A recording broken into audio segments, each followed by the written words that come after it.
Petit disclaimer, nous sommes des amateurs, c'est soumis à interprétation personnelle.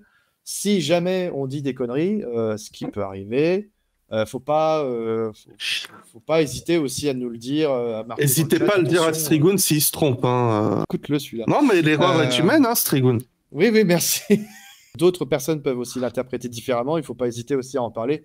On est là pour apprendre tous ensemble. On n'est pas là non plus pour commencer à être très binaire en mode soit tu as raison, soit tu as tort. Sur l'écran, du coup, c'est la télémétrie du meilleur tour qualif fait par Verstappen contre celui de Sainz. Alors, il n'y a pas grand-chose à dire au début des deux premiers secteurs, on va pas se mentir.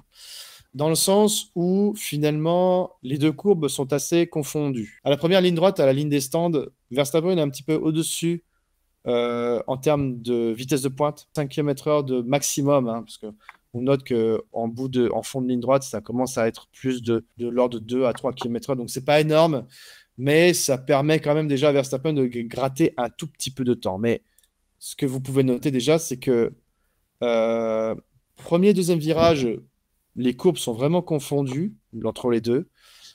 Pareil, toujours un petit peu plus de vitesse de pointe pour Verstappen en fin de ligne droite. Là où Sainz est intéressant, là, c'est qu'il gagne un peu de temps au troisième virage. Il a un meilleur freinage, il relâche un peu l'accélérateur plus tard. Il garde un peu plus de vitesse dans le virage et il arrive à emmener correctement la voiture en sortie surtout. Ça, c'est intéressant parce qu'on le voit, il arrive quand même à avoir un petit confort, un petit coussin d'avance qu'il arrive à garder jusqu'au virage 7 et 8. Là où ça se gâte un peu plus parce que là, Verstappen, par contre, commence à lui mettre. C'est là où la piquette de Verstappen commence. Petite précision importante, c'est que là, toutes les courbes représentent un certain pourcentage, tout ça, d'accélérateur de 0 à 100%, 100 t'appuies à fond, 0 t'appuies pas, 50 t'appuies à moitié. Pour le freinage, par contre, c'est une donnée qu'on n'a jamais en complet, c'est soit tu freines pas. Donc, si on ne sait pas si le pilote effleure le frein ou qu'il tape dessus à fond, on sait juste qu'il a touché son frein. Donc, mais on voit qu'il perd pas beaucoup de vitesse non plus, donc il n'a pas dû beaucoup le toucher. Donc, le but, je pense, c'est surtout de pouvoir emmener un petit peu les roues avant un peu plus vers l'intérieur du virage. On voit que là où Verstappen donne un petit coup de frein et du coup, il a un peu plus d'accélérateur. Sainz, lui, il relâche carrément l'accélérateur. C'est certainement pour faire en sorte que le train arrière pas se dérobe, mais en gros, il joue du frein moteur, quoi. Là où Verstappen joue plutôt du freinage, du vrai frein, Sainz va plutôt se servir du frein moteur pour envoyer un peu plus sa voiture à l'intérieur. C'est une différence de pilotage et c'est aussi peut-être une différence intrinsèque au comportement de la voiture en lui-même. Donc là, on est toujours un peu dans... Je reprends au virage 3, donc là où on voit que Sainz gagne un petit peu de temps, tout en haut, hein, il reprend quoi, un dixième, quelque chose comme ça. Et ensuite, on va voir qu'il va garder à peu près toute son avance dans un complexe qui nous a beaucoup intéressé quand on a regardé ça, Strigoun, tout à l'heure, parce qu'on voit qu'ils restent globalement assez proches tous les deux dans l'ensemble.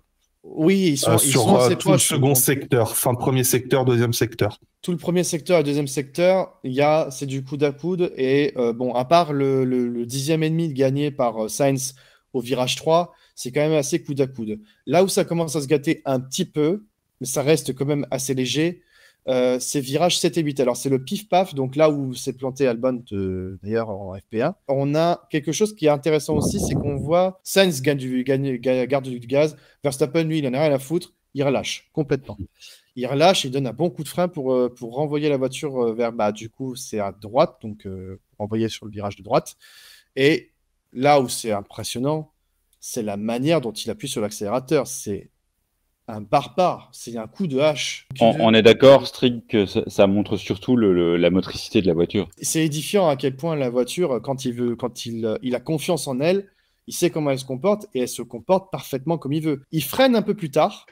Déjà, on le voit, hein, factuellement, au niveau de la vitesse, on voit que la courbe bleue est au-dessus de la courbe rouge parce qu'il freine plus tard.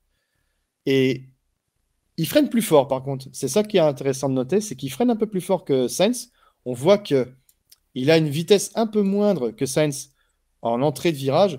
Par contre, en sortie, il a une motricité tellement énorme qu'une fois qu'il est ressorti de là, la courbe bleue reste toujours au-dessus de la courbe rouge.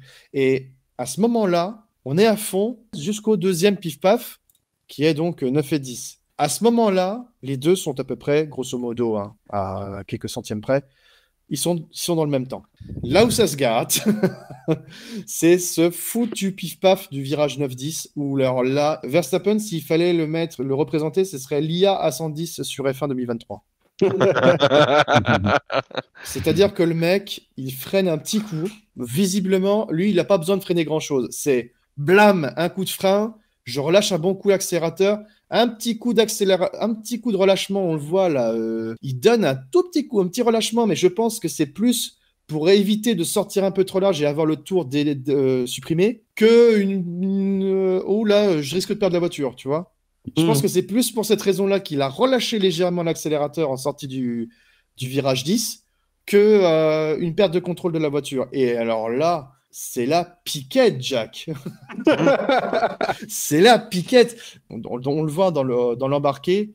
Il perd en vrai Sainz, il perd la voiture au secteur 3. Il n'a pas aligné le secteur qu'il fallait pour pouvoir être à peu près dans le même temps que Verstappen. Il y a eu un petit code marron, je pense, côté du baquet de Sainz. Ce qui est édifiant, c'est que du coup, à la suite de cette erreur, entre guillemets, la vitesse la plus lente enregistrée dans ces deux virages, pour Sainz, c'est 238 km/h. Verstappen, c'est 259 km/h. 20 km/h d'écart entre les deux. Les 3 dixièmes sont juste là. Les 3 dixièmes d'écart, parce que là, la petite courbe qui suit après, c'est pas la petite courbe qui remonte là qu'on voit sur l'accélération. Là, ici, c'est tout ce qui mène jusqu'au point de freinage de la fin de ligne droite suivante.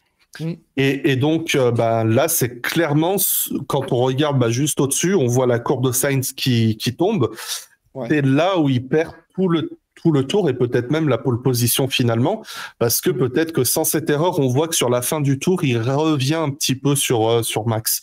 Quand on regarde la ligne d'en haut, la ligne du gap. Virage 11, les deux sont à peu près, grosso modo, dans la même, je dirais dans la même trempe.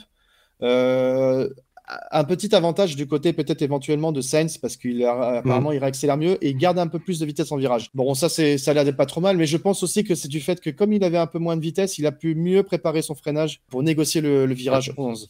Là où Verstappen, comme il avait une très très bonne vitesse de pointe, peut-être qu'il a un peu moins bien, on va dire, affiné son freinage, mais l'écart est tellement déjà gagné d'avance que je pense qu'il n'était pas à ça près.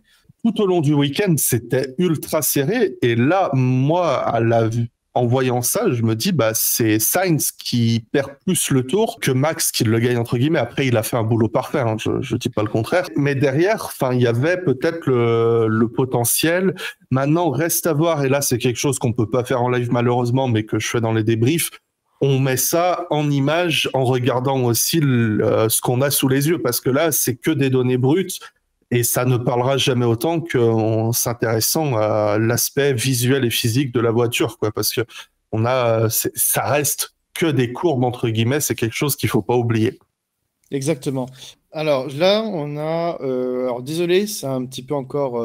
ça se confond un petit peu. J'ai pas trouvé de bonne couleur sympa pour... désolé pour les daltoniens. Ouais, pour Verstappen et Perez.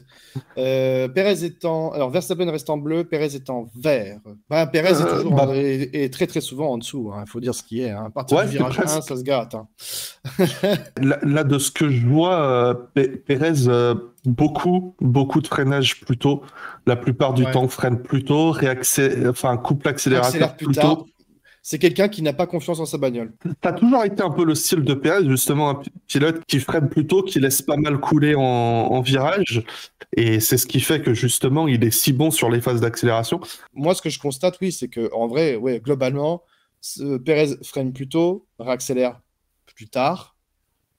Peut-être un peu plus tôt, mais pas suffisamment tôt pour rattraper l'écart de freinage qu'il y a entre lui et Verstappen. J'ai oublié de remettre. Remets la courbe de vitesse, ouais. Là, ici, je sais pas ce qui s'est passé pour Perez, mais là, il se paume complètement. D'ailleurs, j'allais dire, est-ce que c'est un bug ou c'est normal qu'il manque 2 coups de frein je suis un peu emmerdé parce qu'en fait, il freine pas. Sauf que là, il faut freiner. freiner de base. Faut freiner, hein, c'est... Là, il y a un truc bizarre. C'est un souci de télémétrie. c'est possible que la data du freinage soit un peu plus ratée que. Enfin, soit pas bonne, ne soit peut-être pas. Ouais, parce qu'il y a une grosse perte de vitesse quand même, c'est vrai. Ça justifierait aussi que Ouais, en vrai, le comportement de l'accélérateur, il est un peu erratique, c'est bizarre. Pour moi, il doit y avoir un problème de. Il y a dû avoir un problème d'enregistrement de la data. Pour moi, c'est ça. Parce que regarde, même là, on voit qu'il y a. Tu vois, là, ici, c'est pas normal que ça fasse ça. Il aurait dû avoir d'autres points avant, si tu avais parlé. Tu vois ce que je veux dire ou pas? Le reste du temps, tu le vois même, virage, ça doit être quoi? Ça doit être virage 11. 11, ouais. Le virage 11, ouais, c'est ça. Pareil, alors là, il freine bien plus tôt que Verstappen, hein. Mais est-ce qu'il ressort plus tard? Ouais, il réaccélère quand même un peu plus tôt. Il repère quand même un peu d'avance dans le virage 12. Il freine plus tôt que Verstappen dans le 13. Et là, il ressort bien, par contre. Ce qui s'appelle la chicane Schumacher, d'ailleurs, hein, pour ceux qui aiment les noms de virages. Dans cette chicane, la sortie, c'est vraiment une sortie très pérésienne où, justement, il va être très bon parce que ça se joue tout sur l'accélérateur pour avoir une bonne motricité en sortie et réaccélérer bientôt. Donc, ça colle plutôt pas mal dans cette section. Et de manière générale, hein, Pérez, on le voit, c'est quelqu'un qui anticipe énormément des accélérations, donc freine plus tôt. Ouais, il freine plus tôt. Ce qui est quand même intéressant de voir, c'est que à voiture égale, on voit quand même que les courbes ont à peu près la même tendance. La différence entre les deux, ça va être sur celui qui arrivera le mieux à exploiter en fait le comportement de la voiture, hein, finalement.